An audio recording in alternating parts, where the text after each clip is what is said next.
Hello everybody, and just here, and welcome back to Shangri-La Frontier, episode 47, in which we will see a battle between Sanraku and what's her face? Starts with G, I think. I'm trying to Megu. Not starts with G, but it does contain G. Yeah, Sanraku versus Megu, and perhaps even Mega versus Pencilgon, although that might happen in the next episode. We'll see about that. But yeah, what brought us here, though? Well, in the previous episode, everybody made it to the hotel where Kei was hosting them, and by them I mean Sanraku, or Rakuro rather, and Towa.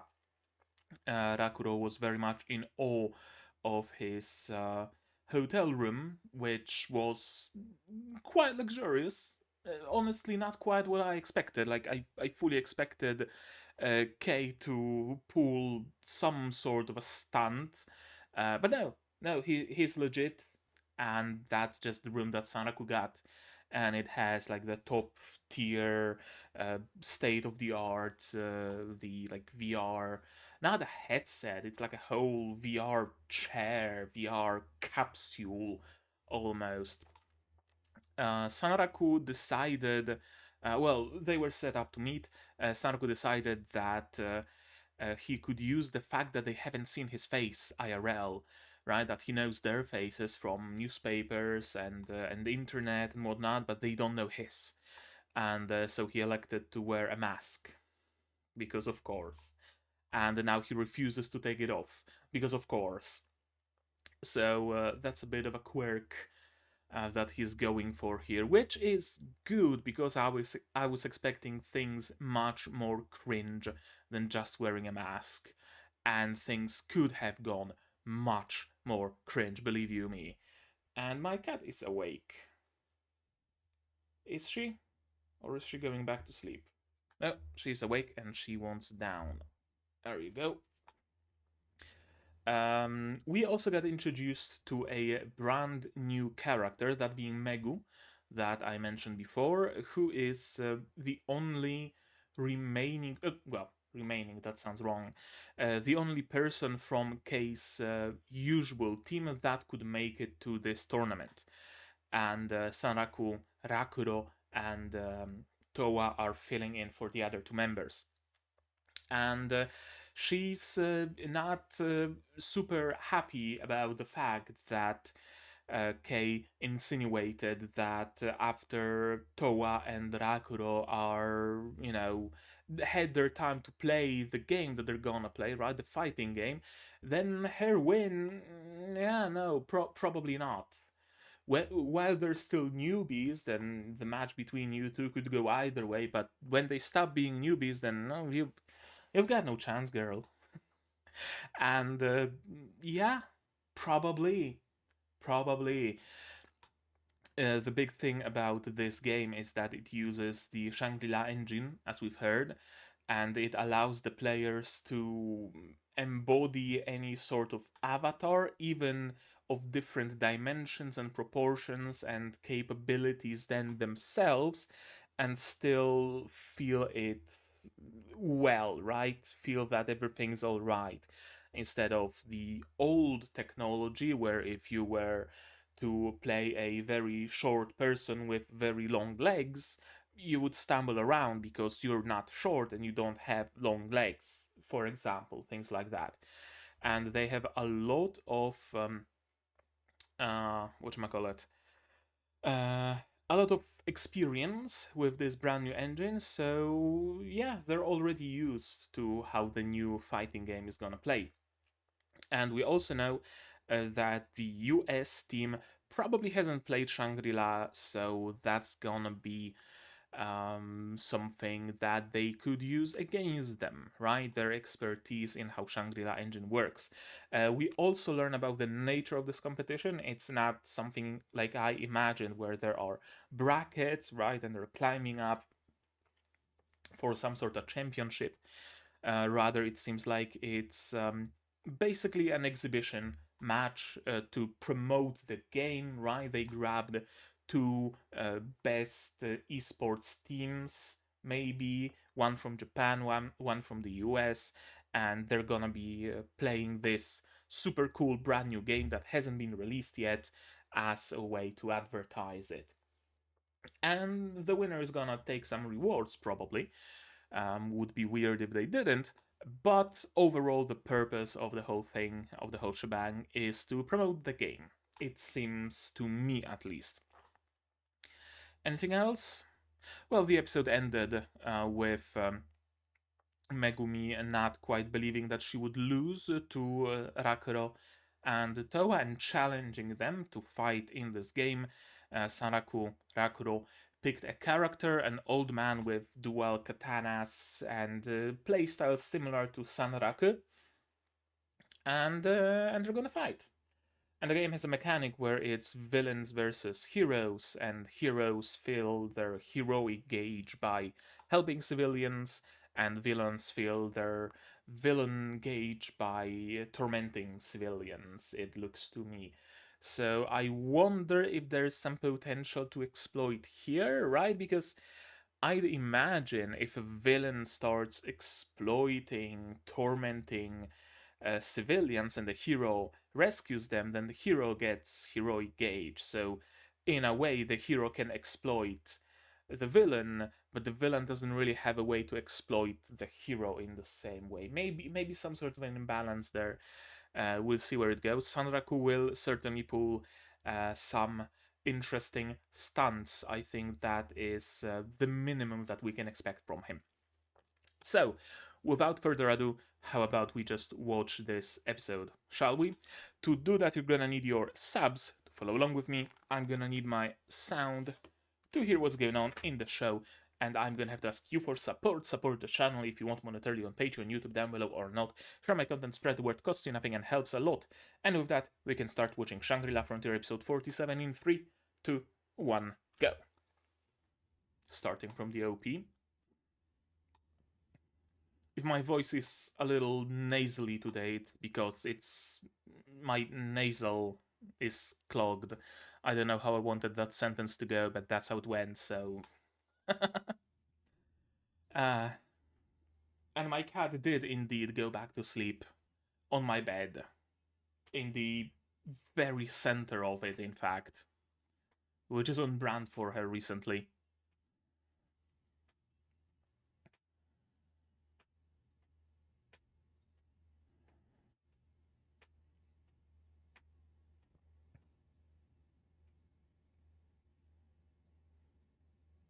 We have like, what, 3 more episodes to go? Something thereabouts, I think.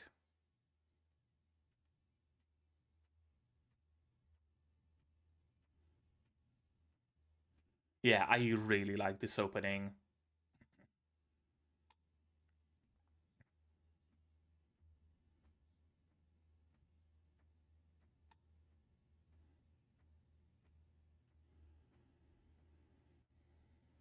I'm assuming the guy next to Sanraku's character in the game is gonna be Kei.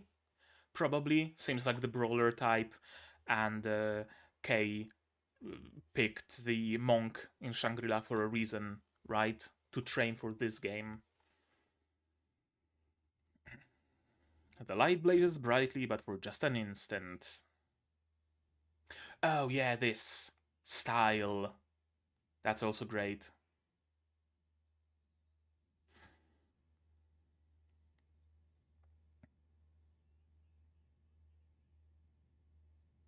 The like half-tone shadows. I remember what it's called now.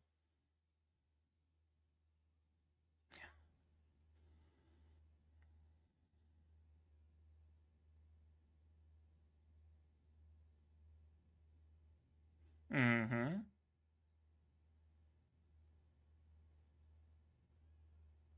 Yeah, gotta charge your heroic gauge.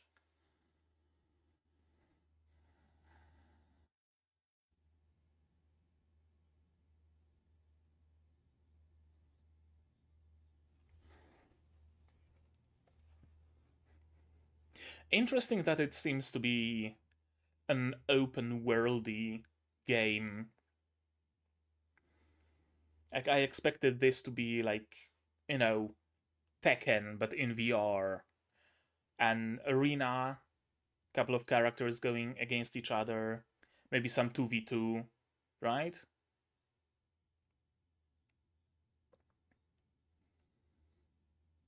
But the size of the world seems almost like MMO-ish.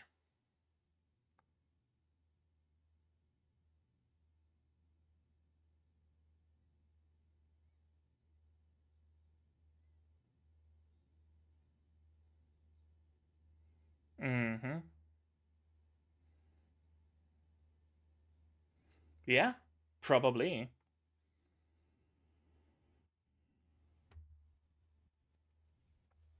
Assuming the whole world is going to be filled with more people than just a 1v1.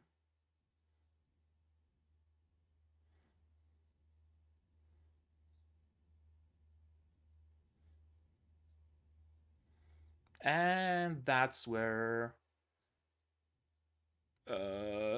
Megu probably is. Hmm.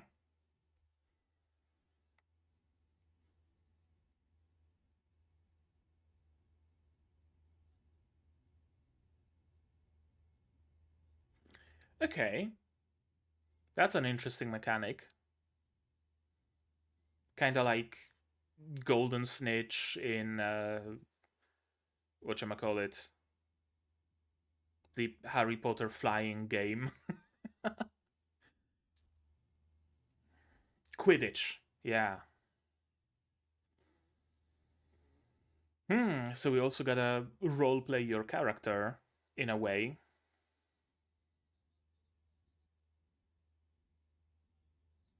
Not like it's not sufficient that you just do heroic or villainous things. You also gotta be in character interesting.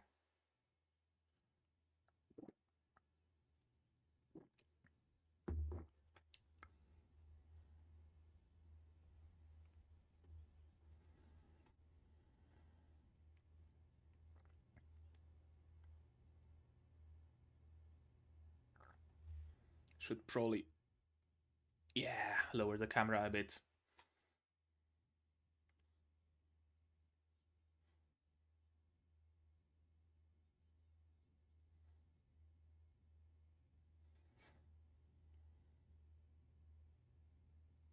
Traps. Yeah. Oh, that's cool.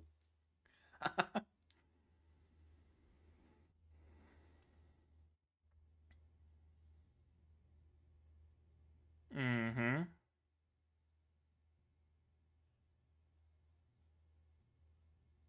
So they are fairly easy to predict. Yep.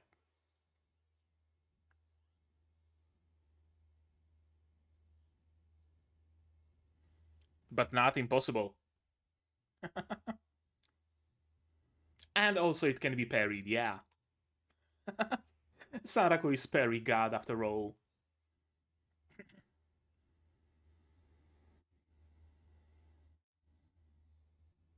Nothing personal, kid.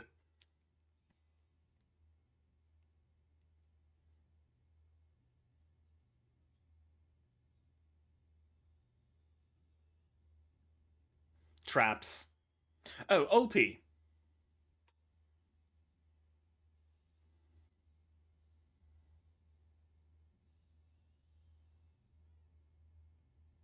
Yep. Tentacle explosion.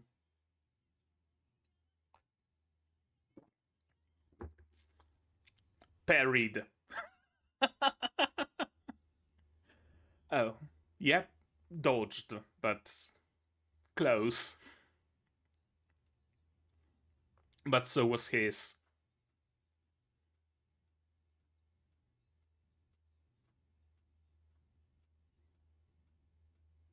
Amazing music.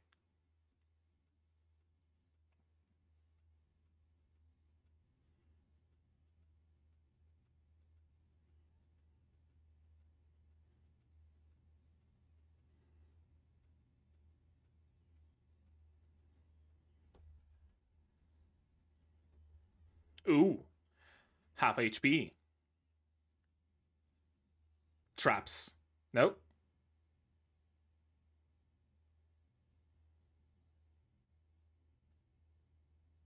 Hmm.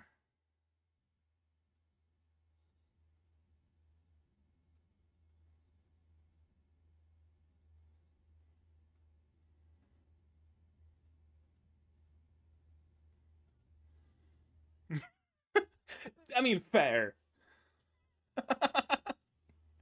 Fair.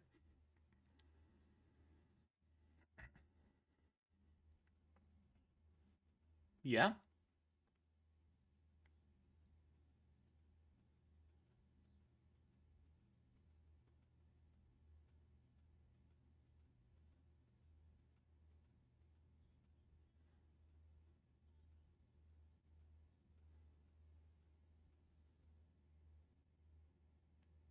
I love whenever they are using the logo of the game they're currently playing instead of Shangri-La. That's such a great touch.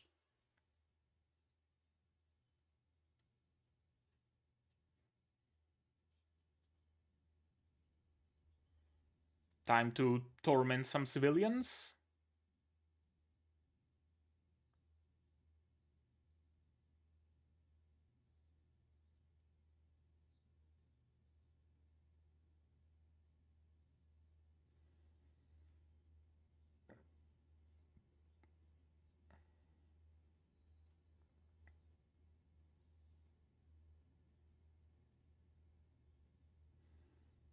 Yeah?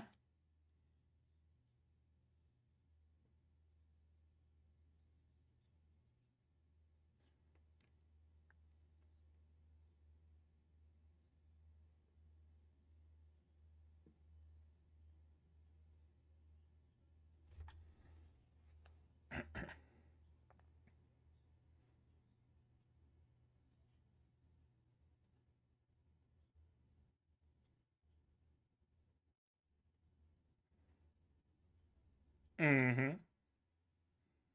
And not let the opponent rest.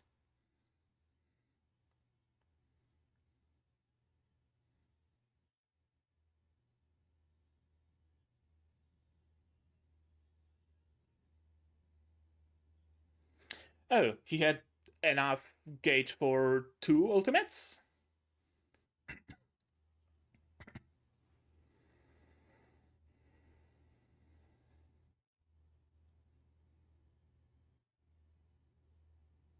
Hmm.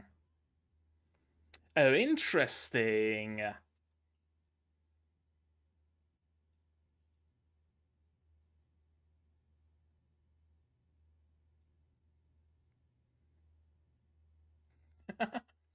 I mean, yeah, that was predictable.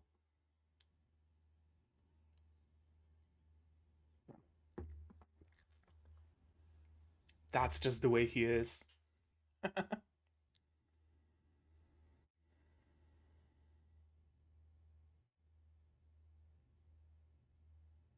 Oh? Have you also sparred with him? Or are they just vibes from Shangri-La? Yeah?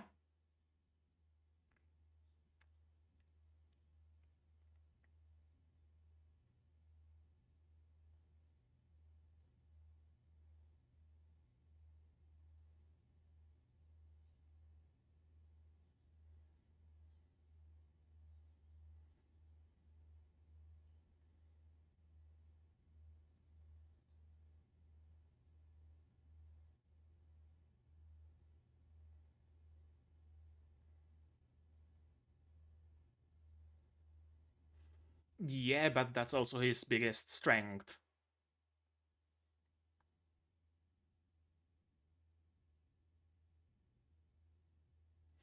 Try what?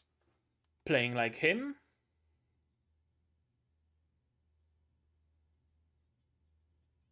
Of course.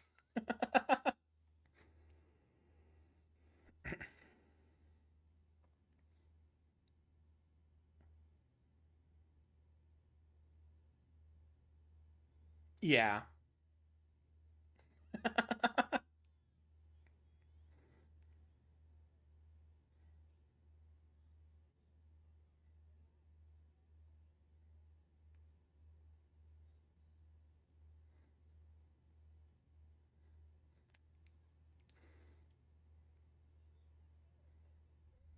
Some sort of exploit? Oh. I mean, that would fill her villain gauge really quick. And that, yeah.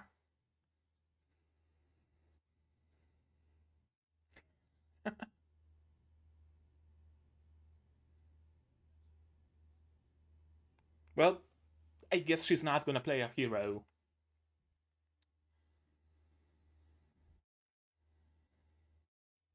Yeah.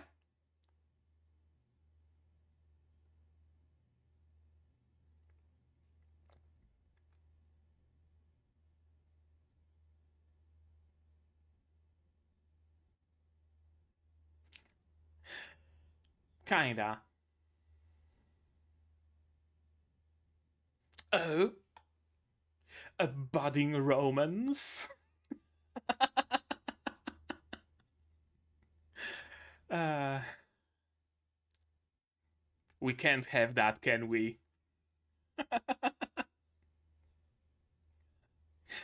Yeah.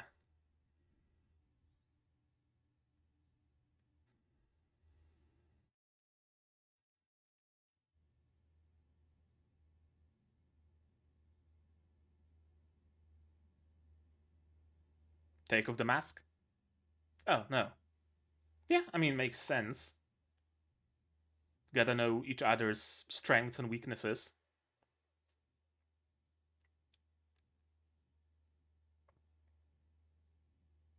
Oh, I'm gonna assume, yeah, that's who Sylvia plays. Okay, it's essentially a way for him to train playing against Sylvia without actually playing against Sylvia. Since Sanraku has a very similar playstyle. Makes perfect sense.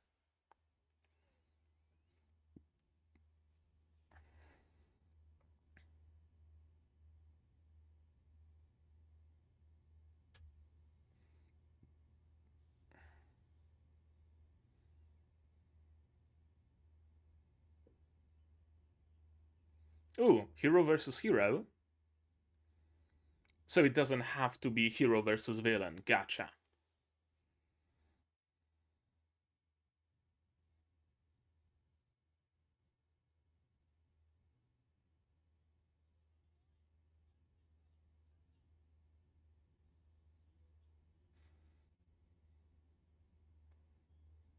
But lacks in defense, probably.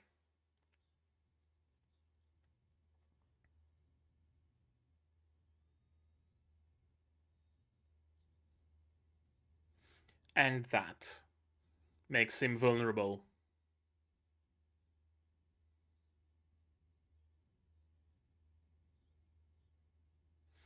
Makes sense. Gotta have NPCs to rescue.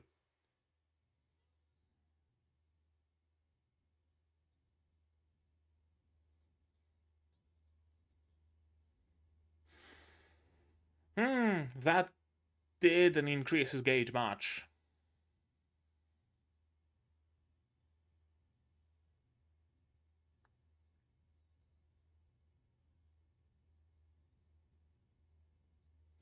I mean, you probably have some skills that you could use for some additional mobility.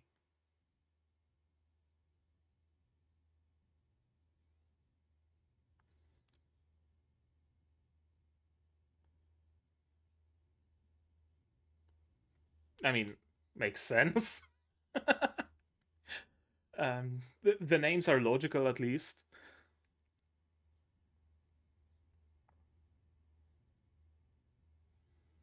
Basically, his playstyle in Shangri-La.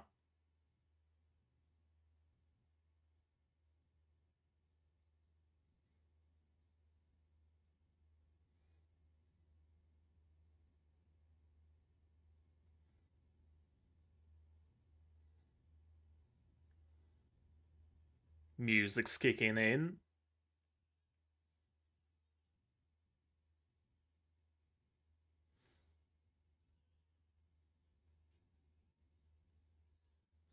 Ooh!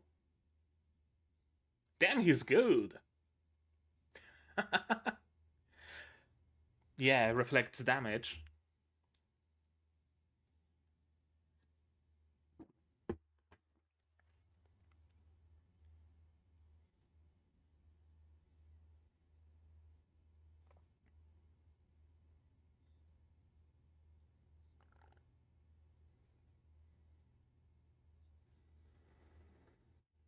Localized damage? Localized damage, apparently.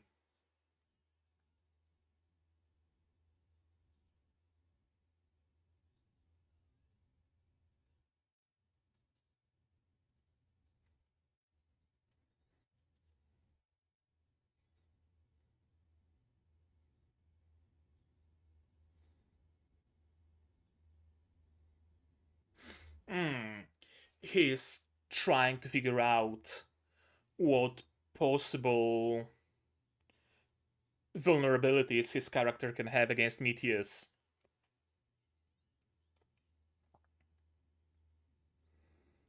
I'm willing to bet he picked his character because Sylvia plays Meteus, but he doesn't know if there is anything that he didn't see in this matchup.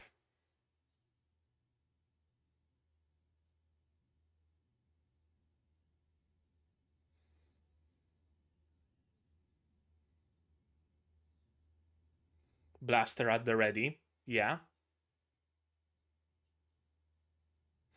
Ooh! I was expecting a fireball, not this. Animation cancel.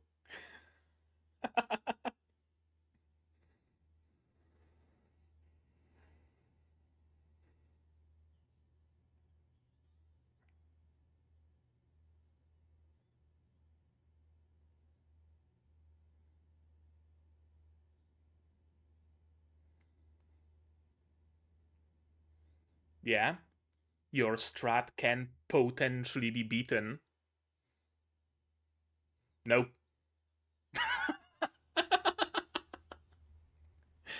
uh,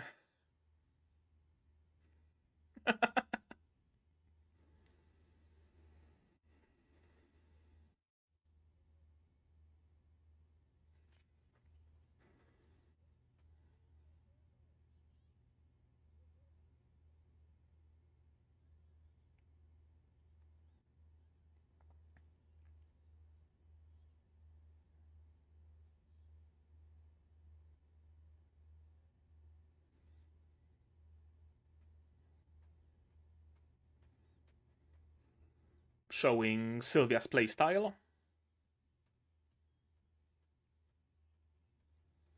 And he was defeated by Matthews, right?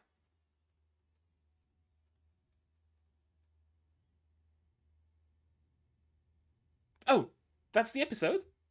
Shit. Well, that went by.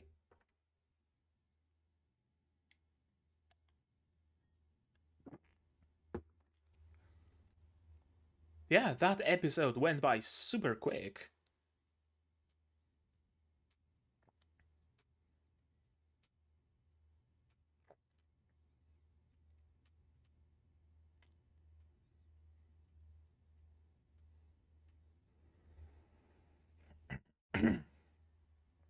You know, it's interesting that when they started this esports arc, I was hoping that it's gonna pass quickly and they're gonna go back to the underwater city as soon as possible.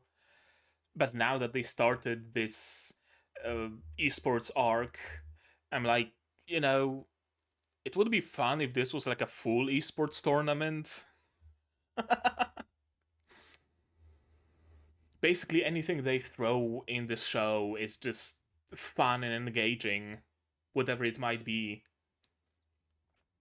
Like, I have no doubt that if they have a single episode that's just entirely IRL and it's just Sanoraku going shopping with what's her face with Rei, I would be like, hey, shit, this could actually be a good slice of life show, you know? Finally, we get some minis.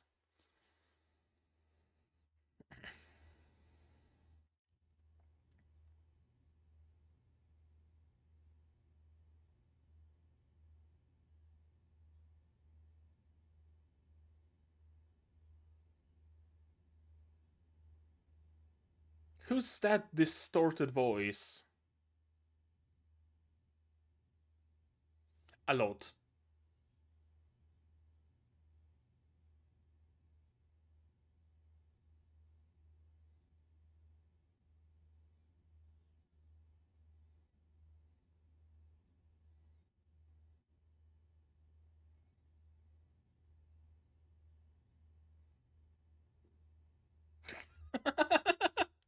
Oh, of course. Uh, that's why the voice was distorted. Sure, at least we got a meanie. That's it. That's it. That really went by in a flash. Let's watch it again, shall we? That's where the OP ends. The light blazes brightly, but for just an instant.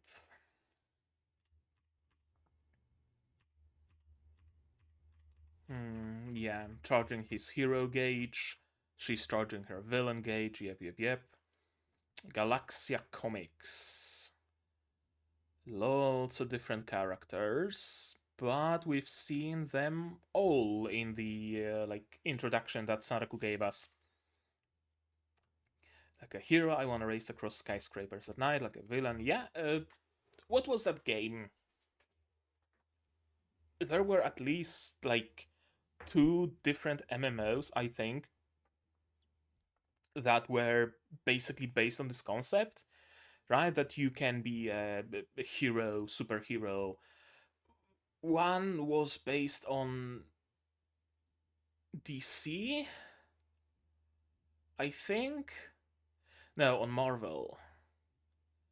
And one was like generic superheroes, I think. Can't remember the names, but they were like they existed for sure. That element was just a bit of spice added on top of the fighting, yeah, but Shangri-La system is basically made for open world, large games with NPCs that react in very realistic ways, so why not utilize it, right? Why not make the arena a fair bit bigger to encompass a whole city, throw in some NPCs to torment, to rescue? Yeah, makes perfect sense. The more efficiently the more the player acts like their character, the more efficiently they fill their heroic or villainic. That's an interesting word. Gauges. That's interesting. So it doesn't.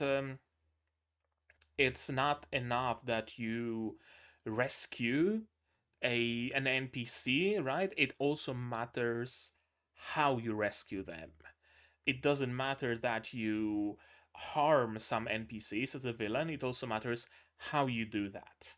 Right? Some villains maybe would rather blow up half a block, and some of them would rather focus on tormenting singular, singled out people. So if you do the former as the latter, or the latter as the former, you don't get as much as if you were in character. Interesting. The existence of the Chaos Cube, which you can spend a full gauge to acquire, well, that's a Chekhov's gun if I've ever seen one. That's how they're gonna win the tournament, isn't it? That's absolutely how they're gonna win the tournament. 100%.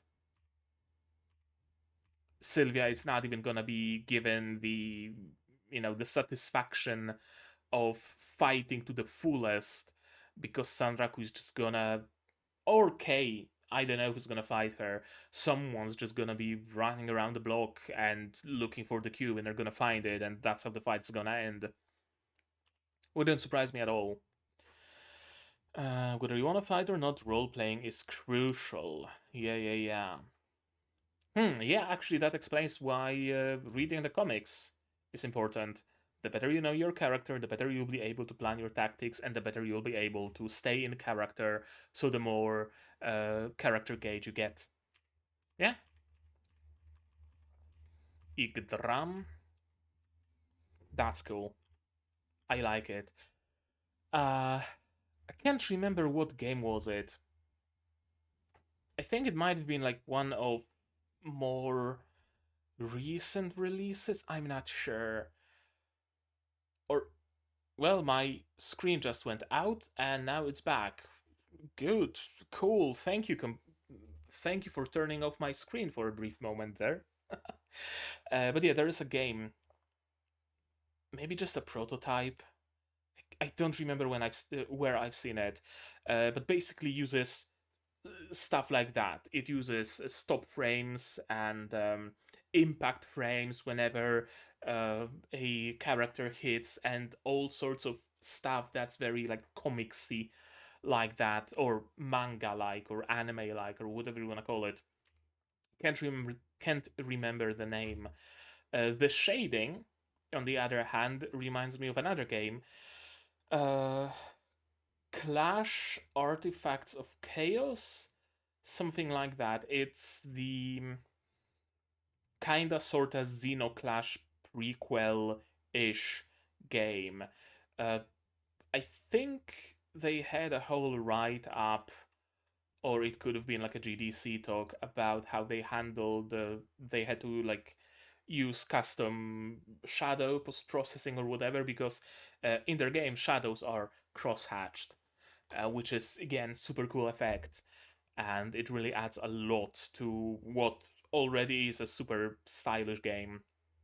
But regardless, yeah, straight line traps, easy to avoid. Storm style Michiyuki. Cool. I really like those manga panel, or comic book panel rather, inserts. And yeah, this is like 4D chess or 5D chess, right? Like, I know that she knows that I know that she knows, right? Like, I'm going to attack now because I know that she's going to try to counter, and I know that she's going to try to counter, so I'm gonna do something else, but I know that she knows that that's what I'm gonna do, so I'm gonna do something else next. It's great. Old Bone Sleep. Just like that, dodged, and straight into ulti. That seemed to have eaten his entire hero gauge. Yeah. And taken half her HP.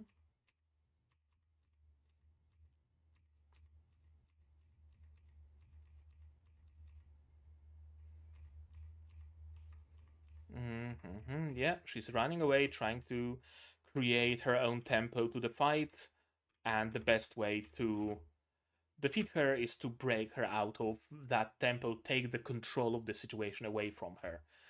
Yeah, she's been expecting to swing further, but lo and behold, a katana in front of her, and suddenly there's a stutter in what she's doing, and she becomes vulnerable for a moment.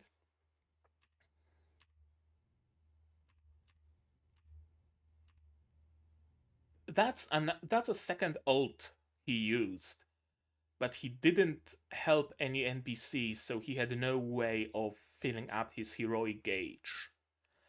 Is this just a plot hole? Or is helping civilians not the only way to fill up your heroic gauge, but because he dealt half HP bar damage, he got his gauge full or something? I don't know. He fights just like Sylvia Goldberg, apparently. Interesting. Yeah, I wonder what's gonna be the matchup. Like, those three randos behind Sylvia, they don't really matter. Like, they're gonna fold like a launcher without much of a problem.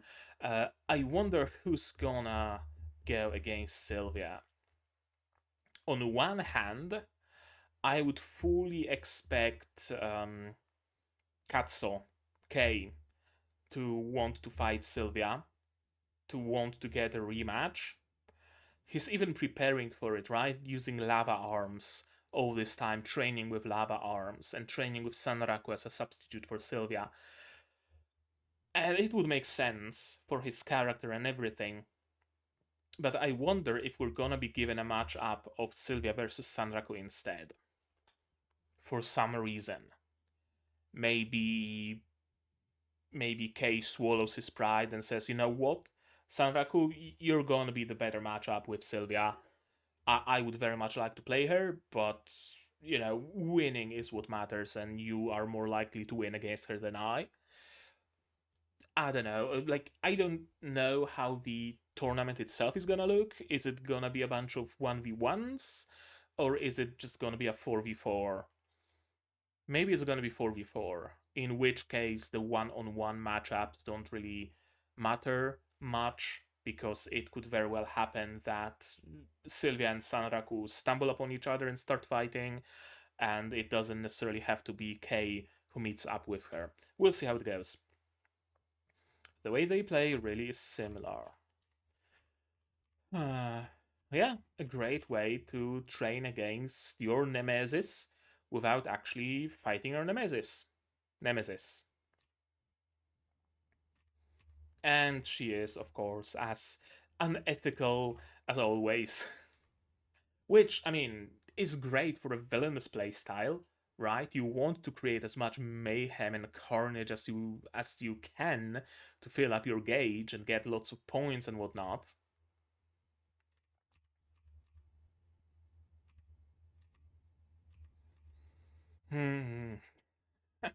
We're witnessing the perpetually oblivious protagonist trope. I love them. They're great. I absolutely adore their banter and their chemistry as a group of friends. It's just great. And the fight as Meteus.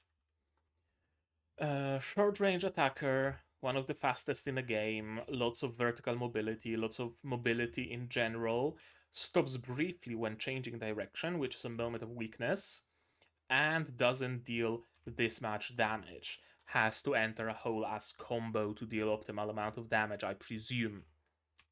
But individual kicks, individual punches don't hit all that much. That bit of a stoppage when taking a turn is a very clear weakness.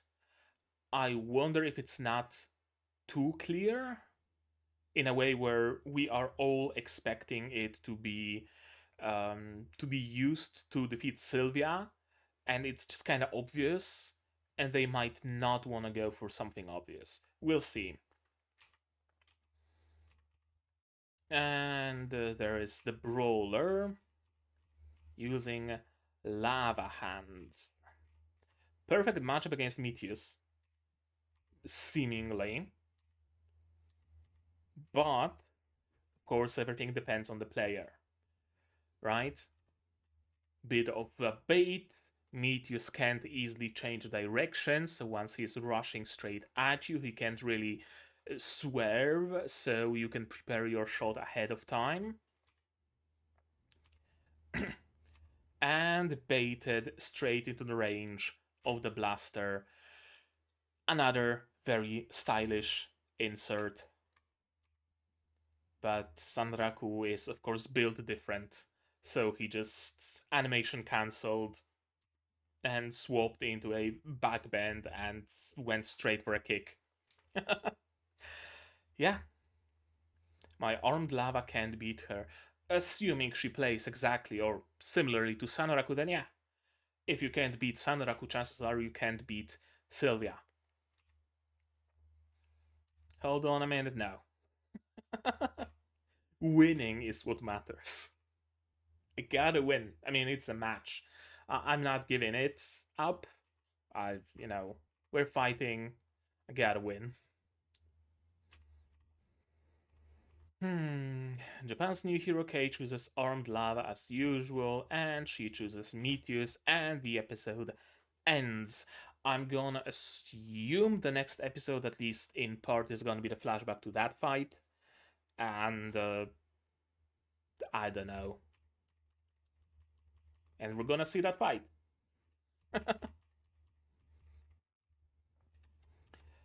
I wonder what's this all about. Our group meeting up with Sylvia in a very casual setting, right? Like she's wearing a beret and casual clothes. Everybody's wearing casual clothes. Is she gonna, I don't know. One trope that comes to mind when a character loses to another character and becomes obsessed with them. Right? Kind of like Saitama and Genos, for example. I wonder if Sylvia is about to become the Genos to Sanraku's Saitama. And Sanraku, like, to raise huge dismay, building a whole ass fucking virtual harem. I wonder. Sylvia becomes Genos to Sanraku's Saitama. I could see that happening. Maybe. We'll see. So Sanraku set up a whole entire fake interview in order to get the information of how much he makes. Great plan, Sanraku. Amazing plan. You fucking mastermind.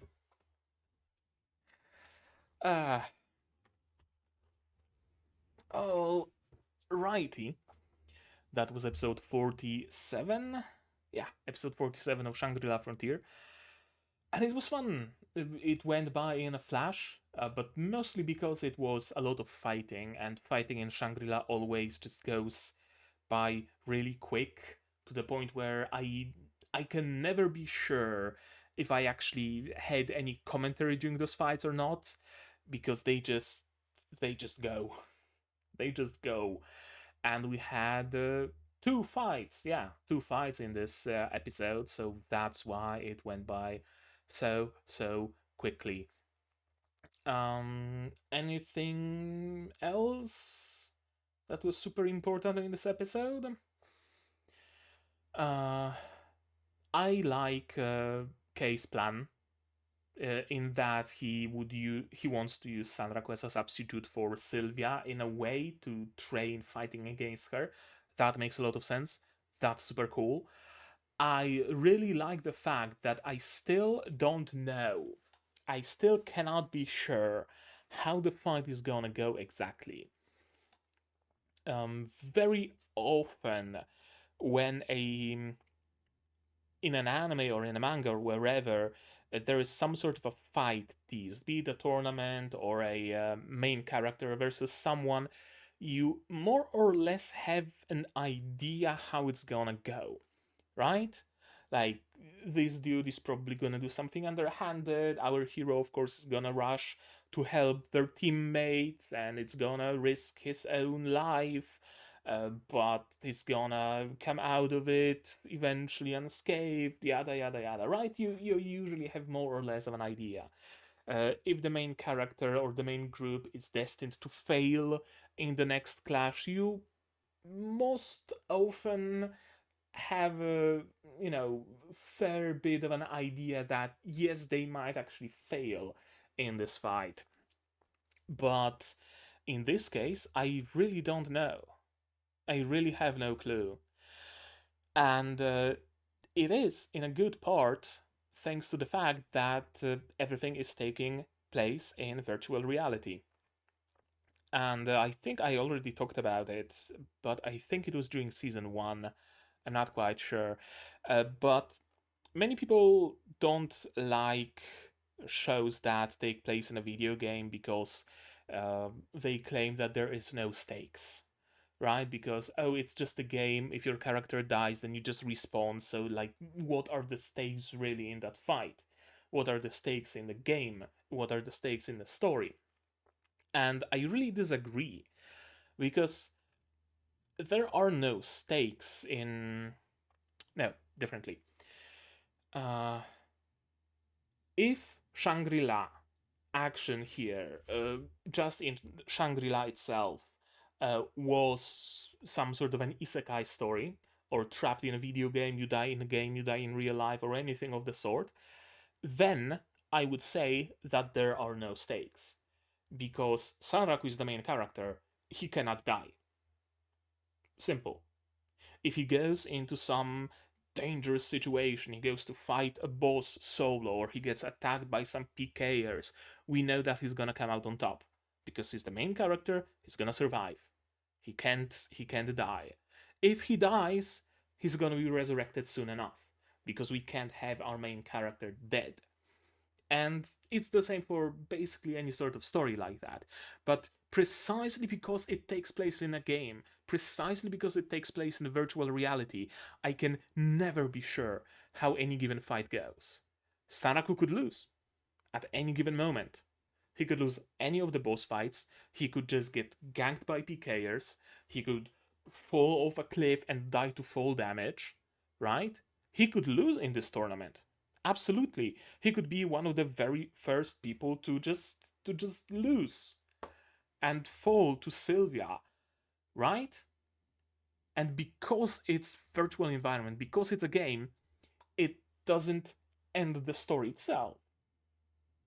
Rakuro continues to live. Rakuro continues to exist. In Shangri-La, he just revives at the next revive point. Here, he just loses the match. Whoop-de-doo. Right? But because of the fact that he's essentially immortal, in a way, is what introduces stakes here. And I really like it. I really like that I cannot be sure, even here, if they're actually gonna win this tournament or not. That's cool. I like it. I enjoy it very much. But right now, I think that's gonna be it from me for today. So, from me for today, but maybe you guys have something more to add on the topic of this episode, my reaction, my theories, stuff like that. Say so in the comments down below. No spoilers, please. Like this video if you liked it. Subscribe to be notified of future videos, not only Shangri-La, but plenty of others coming in the future. Click the bell to be notified of when I go live or when those videos come up. Subscribe, already said that, I think. Subscribe, yeah, of course. Support the channel if you want monetarily on Patreon or YouTube down below, or not. Share my content, spread the word, it costs absolutely nothing to do so, and it helps the channel an awful lot. And now, with all of that out of the way, that's gonna be it from me for today. So as always, you guys do all the good stuff, and I'm gonna see you in the next one. Cheers! And here's my wonderful Patreons: Cubies, Rainer, Dr. Watt, Akamasar, Fassel, and Hans Peter. And you can join them if you want without having to play against Sanraku.